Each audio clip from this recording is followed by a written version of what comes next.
నా పేరు చంద్రాచల్ లహరి. నేను బహుజన యువసేన రాష్ట్ర అధ్యక్షుడు. గతంలో 2014లో అధికారం చేపట్టిన చంద్రబాబు నాయుడు గారు గత పరిపాలనలో 3,50,000 కోట్ల అప్పు పెడితే గత ప్రభుత్వం దాన్ని 7 లక్షల కోట్ల అప్పు చేసిన పరిస్థితి. నేడు ప్రభుత్వం దగ్గర డబ్బు లేదని చెప్పేసి కొన్ని పథకాలు నిలబెట్టే పరిస్థితి ఏర్పడింది. ఇప్పుడు ఎన్డీఏ కూటమి అధికారంలో ఉంది కాబట్టి కనీసం ప్రత్యేక హోదా ఆ మాటే మర్చిపోయినారు ఈ చంద్రబాబు నాయుడు గారు అని చెప్పి సందర్భంగా గుర్తు చేస్తూ బీసీ, ఎస్సీ, ఎస్టీ మైనార్టీల పైన ఈ దాడుల్ని, అగ్రకులాల దాడుల్ని ఎంతవరకు అరికడుతున్నారని చెప్పి ఈ సందర్భంగా ప్రశ్నిస్తూ గతంలో ముచ్చుమర్రి గ్రామంలో కావచ్చు, పల్నాడు గ్రామంలో కావచ్చు, మన మదనపల్లిలో కావచ్చు చిన్నపిల్లల బాలికలపై అత్యాచారాలను ఖచ్చితంగా ప్రభుత్వం ఖండించలేదు. 24 రోజులు కావస్తుంది ముచ్చుమర్రిలో ఒక బాలిక అదృశ్యమై.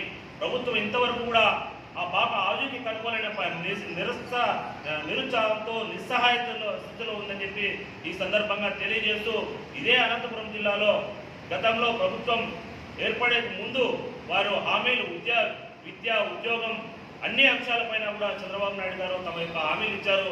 ఈ అనంతపురం జిల్లాకు కేంద్ర ప్రభుత్వం, ఎన్డీఏలో ఉన్నటువంటి ప్రభుత్వం మొన్న బడ్జెట్లో మొండి చేయి చూపించింది.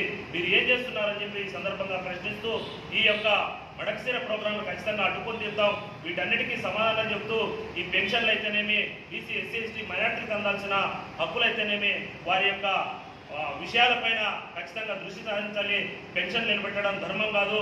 ఖచ్చితంగా నిలబెట్టిన పక్షంలో ఖచ్చితంగా మేము ఎటువంటి ఉద్యమాలకైనా తెరదీస్తామని చెప్పి ఈ సందర్భంగా ప్రభుత్వాన్ని డిమాండ్ చేస్తూ ఖచ్చితంగా ఇవన్నీ కూడా నెరవేర్చాలని చెప్పి డిమాండ్ చేస్తున్నాం.